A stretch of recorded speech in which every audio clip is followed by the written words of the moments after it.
जय Shri Ram. Last time मैंने Gemini ज्योतिष से जुड़ी हुई कुछ एक दो वीडियोस अपलोड करी जिन पर मुझे काफी अच्छा रिस्पांस देखने को मिला और वो टेक्निक भी अपने आप में बहुत ही कमाल की और यूनिक थी। जो लास्ट वीडियोस में हमने दशा के बारे में और भी प्रोफेशन के बारे में जानने के लिए डिस्कस करी, तो इनकी काफी अच्छे रिजल्ट्स आए और वीडियोस पर भी मुझे काफी अच्छा रिस्पांस मिला। तो मुझे लगता है कि इस पर कुछ और आगे बात की जाए और डिस्कशन किया जाए। तो इसके लिए मैंने एक पोल भी करवाया था कुछ कल। तो आपने भी काफी मेजोरिटी पोर्शन में वहां पर यह बताया कि हाँ, हमें इस पर जेमिनी ज्योतिष पर और अधिक चर्चा करनी चाहिए। तो मैं सोच रहा हूँ कि क्यों ना हम किस पर डिटेल में बात करते हैं और शुरुआत से बिल्कुल बेसिक से जेमिनी ज्योतिष की बात करेंगे। और इसमें यह है कि आपको भी बिल्कुल शुरुआत से समझने को मिलेगा, क्योंकि ज्यादातर जितने भी एस्ट्रोलॉजी के यूट्यूब चैनल्स हैं तो उस पर पराशरी केपी की काफी बात की जाती है, काफी चर्चा की जाती है और जेमिनी को नजरअंदाज कर दिया जाता है, इतना इम्पोर्टेंस नहीं दिया जाता। लेकिन यह भी अपने आप में बहुत ही कमाल की ब्रांच है और यहाँ पर जो रिजल्ट्स मिलते हैं वो बिल्कुल एक्यूरेट होते हैं, यस और नो वाले। यहाँ पर आपको कुछ यह नहीं मिलेगा कि हो सकता है, नहीं भी हो सकता है, तो ये वाली कंडीशंस नहीं आती हैं। तो इसलिए भी जेमिनी ज्योतिष बहुत अच्छी ब्रांच मानी जाती है और इसको ज्यादातर कम यूज में किया जाता है। पर कम यूज में क्यों किया जाता है इसका तो मुझे कोई कारण पता नहीं है, लेकिन मुझे लगता है कि आपके साथ डिस्कस करना चाहिए और आप भी कुछ समझ पाएंगे। और स्वाभाविक है, जब भी मैं कोई वीडियोस बनाता हूं तो मुझे भी काफी कुछ सीखने को, नया जानने को मिलता है, क्योंकि कुछ उस पर रिसर्च करता हूं, काफी कुछ डिटेल्स वीडियो देखता हूं, आर्टिकल्स पढ़ता हूं, मैगजीन्स पढ़ता हूं, तो तब जाकर के मैं कोई एक वीडियो तैयार करता हूं। तो जब भी कोई वीडियोस बनाता हूं तो मुझे भी काफी कुछ नई जानकारी, नई बातें सीखने को मिलती हैं और मैं बहुत ही उत्साहित रहता हूं जब भी कोई नई बात आती है तो आपको बताने के लिए सबसे, क्योंकि आपके साथ शेयर करने का जो एक्सपीरियंस है वो अलग ही लेवल का, अलग ही कमाल का लेवल है। तो मैं आपके साथ आज जेमिनी ज्योतिष पर बात करेंगे इस पार्ट में, और हम एक सीरीज ये लंबी रहने वाली है थोड़ी, क्योंकि हम इस पर शुरुआत से बिल्कुल बेसिक से बात करते जाएंगे और बिल्कुल एंड तक जाएंगे कि जेमिनी ज्योतिष के कैसे हम फलित कर सकते हैं, कुंडलियों पर कैसे लगा सकते हैं, कैसे रिजल्ट्स निकालेंगे और इसके मेरिट्स क्या हैं, डीमेरिट्स क्या हैं। तो ये सब कुछ बातें करेंगे। तो दोस्तों, वीडियोस काफी कुछ थोड़ी लंबी होती रहेंगी, तो इसलिए मेरा आपसे निवेदन है कि आप इन वीडियोस को थोड़ा सा टाइम निकाल करके देखें, जब भी आपके पास फ्री टाइम हो। यह नहीं कि आपने थोड़ी बहुत देखा और स्किप कर दिया और फिर या फिर हटा दी वीडियो, तो जो मेरी मेहनत है वह सार्थक नहीं हो पाएगी। इसलिए मैं चाहता हूं यहाँ पर आपका ऑडियंस रिटेंशन 100% होना चाहिए, तभी यह सब चीजें सार्थक रहेंगी और आपके प्रति भी अच्छा रिस्पॉन्स देखने को मिलेगा। आप अपने चार्ट्स पर लगाएंगे या आप किसी और के चार्ट पर भी इन रूल्स को लगाएंगे तो काफी अच्छा समझ में आएगा। बस आपको पेशेंस बना करके इन वीडियोस को देखते जाना है। तो आज हम इस वीडियो में सबसे पहले बात करेंगे जेमिनी ज्योतिष के इंट्रोडक्शन की। तो दोस्तों, जेमिनी ज्योतिष एक तरीके से कोई ऐसा नहीं है कि एक अलग ही लेवल, अलग चीज है, यह भी एक अपना ज्योतिष सिस्टम है। तो उसकी एक विधा है, पद्धति है, सिस्टम है। जैसे कि केपी सिस्टम है, पराशरी सिस्टम है जो हमारा ट्रेडिशनली फॉलो किया जाता है, और जो भृगु पद्धति है, भृगु सरल पद्धति वह है, और जेमिनी है। ऐसे ही ये जेमिनी ब्रांच भी मानी जाती है और कहा जाता है कि सबसे ओल्डेस्ट ब्रांच जेमिनी ही है। तो और इसकी एक बात यह सबसे अच्छी है कि यदि किसी व्यक्ति के बर्थ टाइम आपके पास एक्यूरेट नहीं है, जैसे कि 5, 10, 15 मिनट का अंतर भी हो रहा है, तो भी यहाँ पर इतना चल जाता है, मैनेज हो जाता है। केपी में आप 2, 5 मिनट का भी अंतर नहीं कर सकते। पराशरी में किया जा सकता है, लेकिन कई जगह वहां पर भी नहीं किया जा सकता, वहां पर भी चीजें बदल जाती हैं। और आप जब भी इन जो मैं चीजों को बताते जाऊंगा तो आप, ऐसा नहीं है कि जो केपी आप पराशरी यूज करते हैं, मैं भी काफी वीडियोस बनाई हैं अभी तक, पराशरी के बारे में ही बनाई है ज्यादातर, और मैं भी उसी को यूज करता हूँ। तो ऐसा नहीं है कि हम एक सिस्टम को यूज कर रहे हैं तो हम दूसरे सिस्टम से टच भी नहीं करेंगे, क्योंकि अल्टीमेटली रिजल्ट्स दोनों में सेम आने वाले हैं। चाहे आप पराशरी लगा लीजिए या केपी लगा लीजिए या आप इसको लगा लीजिए, जेमिनी को लगा लीजिए, तो रिजल्ट्स यहाँ पर सेम आने वाले हैं।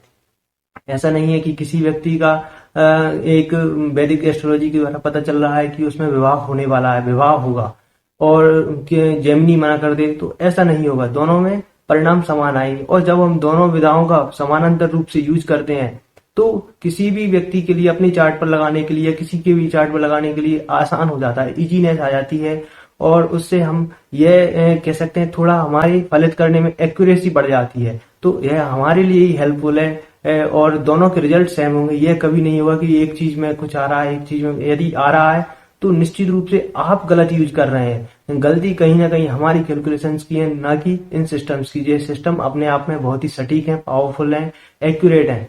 तो हम बात करते हैं आज जेमिनी के कारकों की। आज इस वीडियो में हम बात करेंगे 7 कारक हैं और वह कारक कैसे कार्य करते हैं।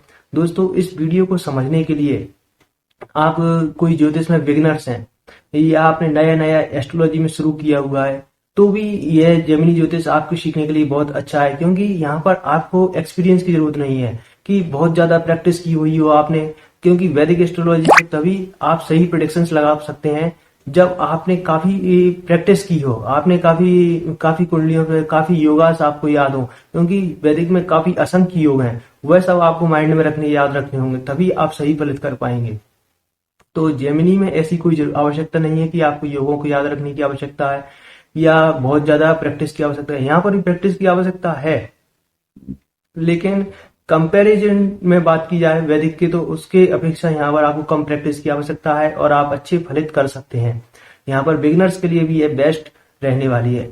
तो दोस्तों, जेमिनी ज्योतिष में आज हम बात करने से पहले आपको ज्योतिष का थोड़ा सा बेसिक्स पता होना चाहिए। जैसे कि ग्रह क्या है, 9 ग्रह हैं तो उनके नाम पता होना चाहिए, उनका स्वभाव कैसा है, राशियां कितनी हैं, 12 राशियां हैं, और कुंडली में भाव कितने हैं, 12 भाव हैं, और उन राशियों के नाम, और कौन सा ग्रह किस राशि में उच्च का होता है, नीच का होता है, शत्रु राशि, सम राशि। तो ऐसी सब चीजें आपको थोड़ा बहुत बेसिक्स आना चाहिए। और बेसिक नहीं आता है तो चिंता की कोई बात नहीं है, मैंने भी एस्ट्रोलॉजी फॉर बिगिनर्स नाम से एक प्लेलिस्ट बना रखी है। हालांकि थोड़ी वीडियोस क्वालिटी उनकी लो है काफी, क्योंकि पुरानी वीडियोस हैं और मुझे इतना एक्सपीरियंस नहीं था बनाने का। बस ऐसे ही मन करता था और बना देते थे, उसमें क्वालिटी का मैंने ज्यादा ध्यान नहीं रखा। और शुरुआत में आप सभी जानते हैं जब चैनल बनाते हैं तो इतना ज्यादा ध्यान नहीं रखा जाता है, और वीडियोस बनाते हैं उनकी क्वालिटी काफी खराब होती है, और इसके लिए मैं आपसे माफी मांगता हूँ। लेकिन आप चाहें तो उनको देख सकते हैं, और उनमें जो कंटेंट है वह काफी अपने आप में यूनिक है, और उससे निश्चित रूप से आपको काफी कुछ सीखने को मिलेगा। जितना मुझे आता है मैंने पूरा उन चीजों पर बता रखा है, और कुछ जब भी कुछ नया सीखने को मिलता है मैं आपको बताता रहता हूँ। और काफी वीडियोस हैं आपको देखनी होंगी। सभी आप एस्ट्रोलॉजी फॉर बिगिनर्स प्लेलिस्ट की सारी वीडियोस आप देख लेते हैं तो निश्चित रूप से आप काफी बेसिक्स तो आपका निश्चित रूप से क्लियर हो जाएगा। आप समझ जाएंगे कि ज्योतिष कैसे काम करता है। बस थोड़ा सा आपको प्रैक्टिस भी करना होगा, और प्रैक्टिस यदि आप करते हैं तो आप काफी अच्छे फलित कर पाएंगे। तो दोस्तों, यह भी मैंने जैसा कि बताया कि यह ज्योतिष की एक ब्रांच है, जेमिनी ज्योतिष। और जेमिनी ज्योतिष में जो भी काम करते हैं हम वह कारकों के आधार पर करते हैं। जैसे कि अन्य में राशि जैसे कि 7 कारक माने जाते हैं, और यह कारक ही सब कुछ अपने आप में डिफाइन करते हैं। और यहाँ पर जो नियम है वो पराशरी के नियम नहीं लागू होंगे, इस बात को आप बिल्कुल दिमाग में रखें। यहाँ पर जेमिनी ज्योतिष के अलग नियम है, अलग सिद्धांत है, आप उसको यहाँ पर एप्लीकेबल नहीं करेंगे। लेकिन मैं बताऊंगा आप कौन सी चीजों पर अप्लाई भी कर सकते हैं, तो वो भी थोड़ा बहुत आपको हेल्प के लिए मैं बता दूंगा कि कैसे आप कर सकते हैं।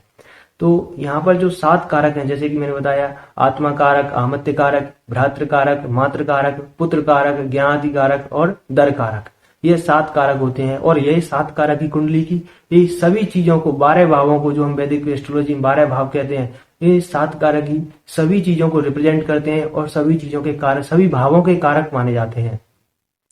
तो इन कारकों के आधार पर हम बात करेंगे आज। तो सबसे पहले बात करते हैं आत्मा कारक की। तो आत्मा कारक क्या है? आत्मा कारक कोई भी ग्रह हो सकता है आपकी कुंडली में। सिर्फ एक बात आप यहाँ पर नोट कर लीजिए, राहु केतु को इन कारकों की सूची में नहीं लेंगे। आत्मा कारक ग्रह कौन सा होगा? आप देखेंगे कुंडली में, जैसे कि तो कोई कुंडली है जिसमें आप देखना कि हर ग्रह के एक एक अंश लिखे हुए होंगे, अंश, और उनकी डिग्री लिखी होंगी, उनकी मिनट्स लिखी हुई होंगी। तो जो भी आपकी कुंडली है उसमें सभी ग्रह लिखे हुए हैं, उनको राहु केतु को आपको उसमें से हटा देना है। और जिसकी भी ग्रह की सबसे ज्यादा डिग्री होगी, हाईएस्ट डिग्री होगी, वही ग्रह आपका आत्मा कारक बन जाएगा। तो इसका क्या सिद्धांत है कि हम सबसे हाईएस्ट डिग्री वाले ग्रह को आत्मा कारक माना जाता है? तो इसका यह नियम है, तो जैसे कोई ग्रह किसी राशि में गोचर करता है तो उस गोचर के दौरान उस राशि में उस ग्रह ने सबसे अधिक समय बिताया हुआ है, तो इस वजह से वह आत्मा कारक बन जाता है। और आत्मा कारक ग्रह का कार्य बताऊं, रोल बताऊं कि आत्मा कारक ग्रह क्या है। तो आत्मा कारक ग्रह आपने पराशरी या वैदिक एस्ट्रोलॉजी में पढ़ा होगा, लग्न को हम पहला भाव कहते हैं। पहला भाव और आत्मा कारक ग्रह की समान सिग्निफिकेंस है, वह सेम चीजों को रिप्रेजेंट करते हैं। जैसे कि आत्मा कारक ग्रह बताएगा आपकी पर्सनैलिटी कैसी है, आपकी व्यक्तित्व कैसा रहेगा, आपकी सोच विचारधारा कैसी होगी, आप किस तरह थिंकिंग प्रोसेस होगा आपका, आपके पर्सनालिटी कैसा होगा, आपका बिहेवियर कैसा होगा। तो ये सब चीजें हमें पहले भाव से पता चलती हैं और वहीं यहाँ जेमिनी ज्योतिष में हमें ये आत्मा कारक ग्रह के द्वारा पता चल जाती हैं। आत्मा कारक ग्रह आपके शरीर गठन इन सब चीजों के बारे में भी रिप्रेजेंट करता है। अब बात करें आमत्य कारक, जो कि दूसरे नंबर पर सबसे हाईएस्ट डिग्री का ग्रह होता है। जैसे कि मैं लास्ट में एक एग्जांपल भी बता दूंगा आपको, जिससे आपको सभी चीजें क्लियर हो जाएंगी। डोंट वरी, यदि आपको थोड़ा कंफ्यूजन हो रहा है तो आपको लास्ट में एक एग्जांपल बताऊंगा, उससे सब चीजें धीरे धीरे क्लियर होती चली जाएंगी। अब बात करें आमत्य कारक की, तो आमत्य कारक वह ग्रह होता है, जैसे कि कुंडली में हम बात करते हैं दूसरे नंबर की सबसे हाईएस्ट डिग्री का, यानी दूसरे नंबर पर जिसकी सबसे ज्यादा डिग्री है, वह ग्रह आपका आमत्य कारक बन जाएगा। अब आमत्य कारक ग्रह जो भी ग्रह होता है वह आपके करियर के लिए सबसे ज्यादा इंपॉर्टेंट बन जाता है, प्रोफेशन के लिए सबसे ज्यादा इंपॉर्टेंट ग्रह बनता है तो कोई आमत्य कारक ग्रह बनता है। और फाइनेंस की बात करें तो उसके लिए भी आमत्य कारक ग्रह बनता है। और कुंडली की बात की जाए तो यह दूसरे भाव को, आपके 10वें भाव को, 11वें भाव को यह निर्धारित करेगा। तो इसलिए भी आमत्य कारक और आत्मा कारक ये दो ग्रह होते हैं कुंडली में, जेमिनी ज्योतिष में, वह सबसे ज्यादा इंपॉर्टेंट और महत्वपूर्ण माने जाते हैं और ये हमारे प्रोफेशन और करियर के लिए इंपॉर्टेंट है। अगला है भ्रातृ कारक, जिसको हम शॉर्ट में बीके भी बोलते हैं। इंग्लिश में शॉर्ट फॉर्म बना दी जाती है, आप चाहें तो इसको फुल प्रोनाउंस भी कर सकते हैं, लेकिन इसका शॉर्ट नेम बना दिया जाता है बीके, भ्रातृ कारक। तो भ्रातृ कारक क्या है? जैसे कि नाम से ही पता चल रहा है कि भ्रातृ यानी भाई, तो यह हमारे थर्ड हाउस से जुड़ी हुई चीजों को रिप्रेजेंट करता है। और इसके अलावा यह हमारे भाई बहनों की हम पता कर सकते हैं, हमारे जीवन में हमारे एफर्ट्स, प्रयत्नों को, हमारे साहस को, पराक्रम को, ऐसी सब चीजों को थर्ड हाउस से देखते हैं। वही सेम चीजें हम यहाँ पर अपने इस भ्रातृ कारक के द्वारा देख सकते हैं। जो बोलने की शक्ति है, हमारी रिस्क टेकिंग एबिलिटीज है, वह भ्रातृ कारक ग्रह बताएगा। अगले ग्रह आता है मातृ कारक, जो कि इसको हम शॉर्ट फॉर्म में एम के भी बोलते हैं। मातृ कारक ग्रह ये सिर्फ माता को ही नहीं, ये हमारे पिता को भी रिप्रेजेंट करता है, इसलिए माता पिता के बारे में हम बात करेंगे तो मातृ कारक ग्रह की स्थिति को देखेंगे।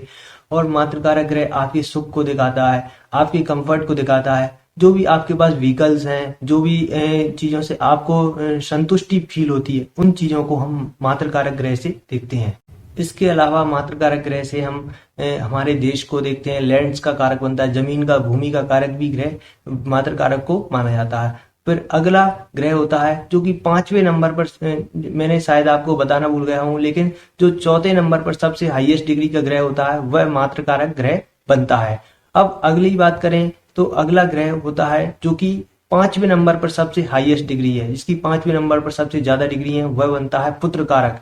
यह पुत्र कारक सिर्फ पुत्र को ही नहीं, पुत्र और पुत्री दोनों को ही कंट्रोल करता है और यानी संतान का कारक बनता है। आपकी सृजनात्मक शक्ति कैसी है, आपका विद्या अध्ययन या शिक्षा के संबंध में हम बात करेंगे, एंटरटेनमेंट की बात करेंगे, तो 5वें भाव से जुड़ी हुई चीजों को हम यहाँ पर पुत्र कारक ग्रह के द्वारा देखते हैं। फिर आता है 6वें नंबर पर सबसे हाईएस्ट डिग्री वाला ग्रह। तो 6वें नंबर पर जो सबसे हाईएस्ट डिग्री का ग्रह होता है वो उस ग्रह को हम गिनाती कारक कहते हैं। गिनाती कारक ग्रह एक शुभ ग्रह नहीं माना जाता है और ये 6वें भाव से जुड़ी हुई चीजों को दिखाता है। संघर्ष है, बाधा है, कोर्ट कचहरी की चीजें हैं, स्ट्रगल्स है, ऐसी सब चीजों को हम गिनाती कारक ग्रह के द्वारा देखते हैं। रोग हैं हमारे जीवन में, शत्रु हैं, ऋण हैं और आम समस्याएं जीवन की, उनको हम गिनाती कारक ग्रह के द्वारा देखेंगे। अब ऐसा नहीं है कि जो भी ग्रह गिनाती कारक बनेगा वह हमेशा ही खराब परिणाम देगा, ऐसा नहीं है। यदि उसकी कुंडली में स्थिति ठीक है तो वह इतने नकारात्मक परिणाम नहीं देगा, कह सकते हैं नकारात्मक परिणाम देगा ही नहीं यदि उसकी कुंडली में स्थिति ठीक है। और अगले नंबर पर आता है दर कारक, जो कि 7वें नंबर पर सबसे हाईएस्ट डिग्री का ग्रह हो सकता है, या फिर हम दूसरी शब्दों में कहें तो सबसे कम डिग्री वाला ग्रह दर कारक बनता है। और दर कारक में हम, जैसे कि पहले ही मैं बता चुका हूँ आपको, इसमें राहु केतु को एक्सक्लूड कर देना है, राहु केतु को नहीं लेना है। ये मैं बार बार रिपीट कर रहा हूँ जिससे आप कोई मिस्टेक ना करें इसमें लगाते हुए। तो दर कारक ग्रह 7वें भाव से जुड़ी हुई चीजों को दिखाएगा। आपका विवाह है, वैवाहिक जीवन है, वैवाहिक संबंध है और रिलेशनशिप्स हैं, चाहे किसी भी प्रकार के संबंध हो सकते हैं, उनको भी हम दर कारक ग्रह के द्वारा ही देखते हैं। और भौतिक चीजों से जुड़ी हुई चीजें हैं, भौतिक सुखों से जुड़ी हुई चीजें हैं, उनको भी हम दर कारक ग्रह के द्वारा ही कंट्रोल करते हैं या दर कारक ग्रह के द्वारा देखते हैं। तो यह 7 कारक होते हैं जो कि जेमिनी ज्योतिष में सबसे महत्वपूर्ण बनते हैं। अब मैं आपको एक एग्जाम्पल के माध्यम से बता देता हूँ, एक उदाहरण कुंडली के माध्यम से बता देता हूँ, जिससे आपको समझ में आ जाएगा कि कौन सा ग्रह कैसे कारक बनता है, और एक डिग्रीज के माध्यम से आपको समझ में आएगा, जिससे एक एग्जाम्पल हम देख लेते हैं, उदाहरण देख लेते हैं, तो बातें ज्यादा बेहतर रूप से समझ पाते हैं। तो चलिए एक उदाहरण से मैं आपको बता देता हूँ। तो दोस्तों, आपको यह स्क्रीन पर यह कुंडली दिख रही होगी, जो कि धनु लग्न की कुंडली है, जिसमें शनि मंगल केंद्र में ही बैठे हुए हैं, लग्न में बैठे हुए हैं। तो इसमें हम बात करते हैं कारकों की। तो कारक आपको कैसे देखना है, तो सबसे पहले आपको सभी ग्रहों की डिग्रीज देख लेनी है और मिनट्स देख लेनी है। तो यह यहाँ पर जो नीचे ग्रहों की डिग्री दिख रही है वह आपको स्क्रीन पर दिखाई दे रही होगी। तो उसमें आपको देखना है सबसे हाईएस्ट डिग्री, यानी सबसे ज्यादा डिग्री किसकी है। तो शुक्र यहाँ पर आत्मा कारक बनता है, क्योंकि इसकी 26 डिग्री है, 37 मिनट है। तो शुक्र यहाँ पर हमारा आत्मा कारक ग्रह बन जाएगा। यहाँ पर आपको ये कारक पहचानना मैं बता रहा हूँ। फिर बुध को आपने देखनी है, बुध जो कि 26 से सबसे फिर कम किसकी डिग्री है, तो 19 डिग्री 32 मिनट यहाँ पर बुध की बनती है। तो बुध यहाँ पर आमत्य कारक ग्रह बन जाएगा। तो ये दोनों ग्रह इस कुंडली में सबसे ज्यादा महत्वपूर्ण बन गए। फिर बात करते हैं हम तीसरे नंबर पर सबसे कम डिग्री की। तो 13 डिग्री 50 मिनट आती है, जो कि सूर्य की है, इसलिए सूर्य यहाँ पर भ्रातृ कारक बन जाएगा। फिर चंद्रमा आता है जो कि मातृ कारक बनेगा और 11 डिग्री 8 मिनट पर पहुंच रहा है। वही मंगल बन जाएगा यहाँ पर पुत्र कारक, क्योंकि इसकी 9 डिग्री 20 मिनट है, इसके बाद से कम है। फिर जो कि 6वें नंबर पर सबसे कम डिग्री किसकी है, शनि की है, क्योंकि शनि 7 डिग्री 18 मिनट पर है। फिर उससे कम डिग्री, सबसे कम डिग्री है गुरु की, जो कि 4 डिग्री 9 मिनट पर है। तो गुरु यहाँ पर दर कारक बन जाएगा। तो ऐसे आपको कारक पहचानना आ गया होगा, और इस तरह हम निकाल सकते हैं किसी भी कुंडली में किस कारकों के कौन से कारक होंगे। यदि आप ऐसे मैनुअल नहीं करना चाहते तो पराशर लाइट एक बहुत अच्छा सॉफ्टवेयर है, जिसमें सबसे कुछ ऑटोमेटिक पता चल जाता है यदि आप डिटेल्स डालते हैं। तो जेमिनी के लिए एक बहुत अच्छा तरीके से कार्य करता है। और उम्मीद करता हूं दोस्तों ये बेसिक इंट्रो वीडियो आपको काफी अच्छी लगी होगी और नई चीजें, नई बातें सीखने को मिली होंगी। अगली वीडियोस में हम राशियों की दृष्टि और दशाओं और भी फलित के समान सूत्रों के बारे में चर्चा करेंगे। तो बने रहिए हमारे साथ, मिलते हैं फिर एक और नेक्स्ट वीडियो में। धन्यवाद। जय श्री राम साथियों।